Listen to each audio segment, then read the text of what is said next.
Welcome back, True Seeker. In the headlines, the passing of Abner Hayes, one of the original members of the Kansas City Chiefs, going back to when they were the Dallas Texans. He went from the Dallas Texans to the Kansas City Chiefs, moving cities with the team.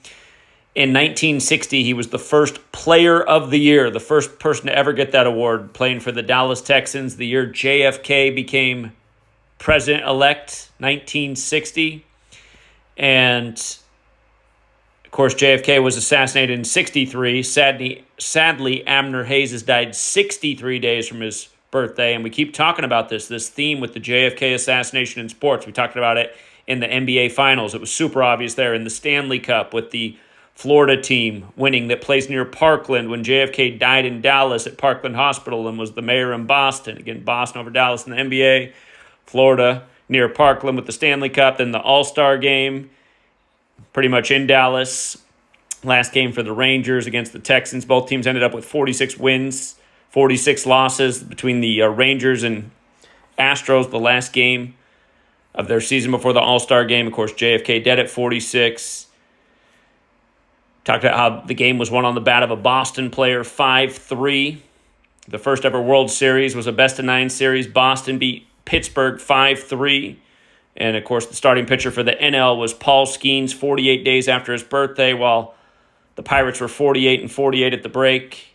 And then the AL picked up their 48th win. And, again, that fit in with the shooting of Trump outside of Pittsburgh and Butler, named after a Revolutionary War general who died at age 48. And, again, history in sports. I could go on and on about this, but JFK's been the real big theme, and we know number 45 supposedly just got shot at 45 days after JFK's birthday when RFK Jr., his relative, got in the race, officially filing his paperwork on 4/5. Not to be confused with the date earlier this year where Trump's golf course had an earthquake. But anyway, this poor man right here, Mr. Hayes, he died on July 18th. The day Trump spoke at the GOP convention on 18/7, the 18th day of the 7th month, like 187. Remember, the JFK assassination happened in the 187th year of the nation's existence. And in Gematria, JFK assassination equals 187. Also, this man finished with Kansas City in 67. Now, remember, the Chiefs just won the last Super Bowl while Montana was 67 years old, and 67 is the 19th prime, and they were the first team to go back-to-back in 19 years, and Montana wore 19 with the Chiefs. But he's dead at 86, and his last year with the Chiefs was 67. Blood sacrifice and human sacrifice have that gematria of 86 and 67, plus Kansas City equals 67. And then also noteworthy, this man also played for the Denver Broncos, also in the AFC West. He was on the Denver Broncos in the 1966 season. That was the first Super Bowl season. That was the year the Packers beat the Chiefs. Super Bowl I, but that was the 1966 season that ended in the beginning of 67.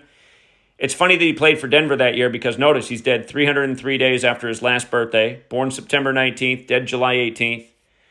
Denver is the 303 area code. So RIP to this man. And again, remember when you go to these games, when you pay for these tickets, this is the league you're supporting. Again, there's nothing wrong with the sport, the competition, the athleticism. It's that these leagues are no doubt attached to ritual sacrifice. And this might not be the most obvious example, but if you've been paying attention, it sure does fit in with the pattern. And a lot of the examples are absolutely blatant, like what they just did with Jacoby Jones at age 40 when he's from New Orleans, where the Super Bowl will be on the 40th day of the year come February 9th, 2025. And he wore number 12, and he played in the last Super Bowl in New Orleans for the Ravens 12 years before the upcoming one. But anyway, RIP, and until next time, True Seeker.